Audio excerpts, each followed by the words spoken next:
efficiency, helping you get clear on the efficiency of your home. Okay, Ron and Naomi, I am up in the attic space right now, just taking a quick look around, seeing what it is that you guys have and seeing how it is that we might best be able to help you out here. So first and foremost, what we're looking at is the type of insulation that you guys have here on your attic floor. Right now, you guys have two versions of insulation. The original version of insulation would have been the cellulose type of insulation that's right here. Okay, pretty dusty in nature. This stuff is no longer allowed in schools and hospitals because it is known to set off allergies, okay, like no other. But the second portion of insulation that you guys have, which was blown in over the top, it's mixed in a few areas, but it was blown in over the top, is this white fiberglass type of insulation. Definitely not a bad type of insulation.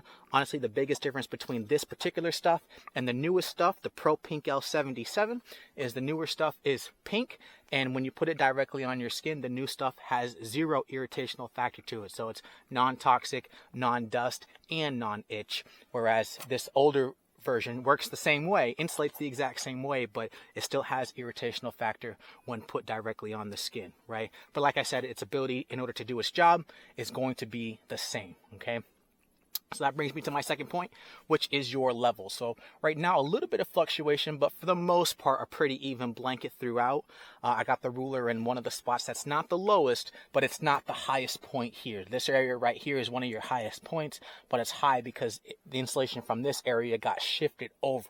Okay, but for the most part, you're sitting just under that R30 inch mark, right? So right now, I see you coming in right around a 9 inch, 9.5, 10 inch mark, which puts you closer to about an R25, okay, on average. Just to put that in perspective, bare minimum code, all new homes are being built right here at the very least R38, 13.25 inches, and the very most insulation that you'd put in the home for the maximum effective insulation is 20 inches at R60. Anything above this is what we call diminishing returns, which means you can double up to 40 inches and won't do anything more than it will right here at this 20. But at the very least, we want to get you to code, okay? Now, with where you're at right now, if you're not going for the rebate, if you're just sticking with adding more insulation over the top of what you have, insulation is done in increments. The smallest is 19, the next is 30, 38, so on and so forth. So where you're at right now with the R25, plus the smallest increment, which is 19, 25 plus 19 is 44. So if you were to go with just adding insulation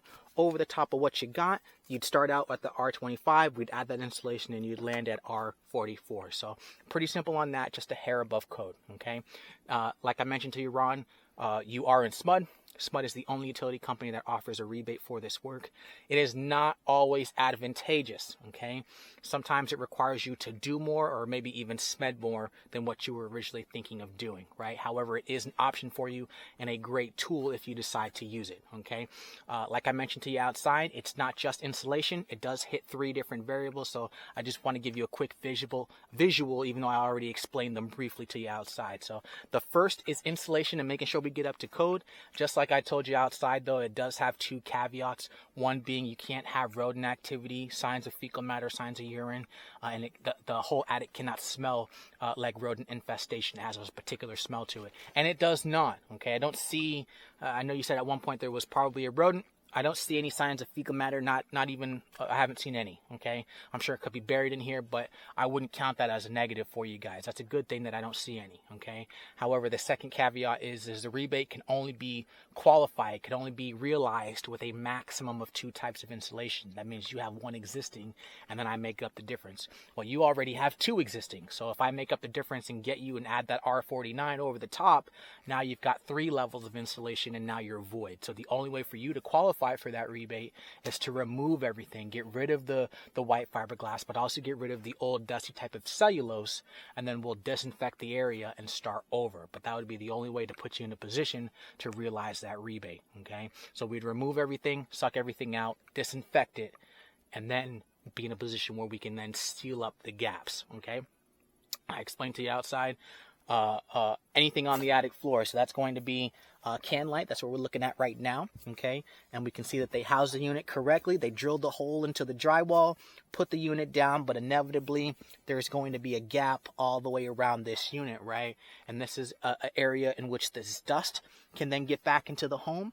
and then that manifests itself as dust around your penetrations, whether that's can light, vents, or wiring or plumbing, right? You'll see dust around the edge, a little bit more dust, right? But that also units to then run more. In the wintertime, you're using more heat because heat's easily able to get up through this area. But also in the summertime, if it's 95 outside, it's easily 120 to 140 in this space.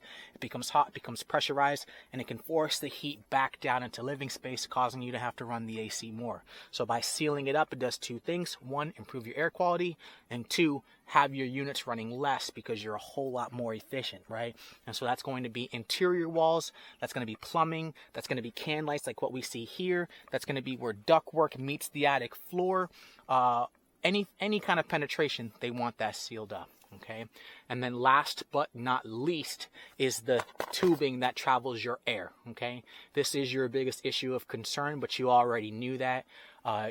Your pipes are original, which means that they are simply just metal tubes that are wrapped in insulation. Okay, they are the least efficient version of ducting. Okay, you did have one upgrade right here to the flex duct. This black one is a R4.2. It actually has an efficiency rating. However, all these metal pipes do not qualify. And like I said, outside, there's a reason why we cook with metal, and it's because it conducts temperature. Okay, that's the last thing that you want when you're trying to be more energy efficient.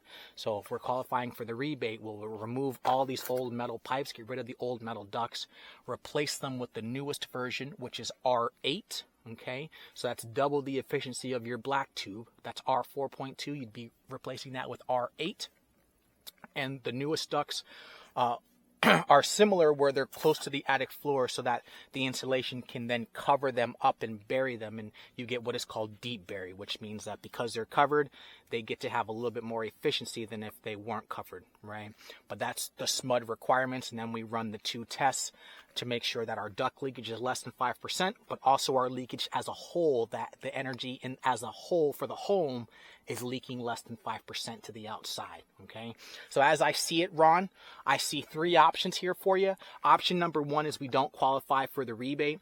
We could simply just blow insulation over the top of what you got, add that R19, or maybe we can even do the ducts, right? Change out the ducts, replace those, and then blow R19 and forgo the seal. We don't do any kind of removal, we don't do a seal, and we just call it a day, right? Option number two is you could do a seal and blow, right? Seal up all the gaps on the attic floor, blow in new insulation, again, call it a day. Option number three, you could do the SMUD option, which is the RSB. That stands for remove, seal, blow. So remove everything, disinfect the space, seal up all the gaps. Before we blow back in that R38, we'll haul away all the existing ducts and replace them with new R8 ducting, okay? And then blow back in code that R38 13.25 inches over the top of everything and get you and qualify for the rebate that way. That particular option will be the most expensive, of course, right? But SMUD would then take that $3,000 right off of the top. You're not in a position where you pay for the full amount and then get the rebate later. We work with SMUD directly, so it just comes off the top and you're left financing or paying cash for the difference. But that's pretty much it, Ron. That's everything I'm looking at. That's just a few options to consider, my professional opinion. Sooner rather than later. Thank you.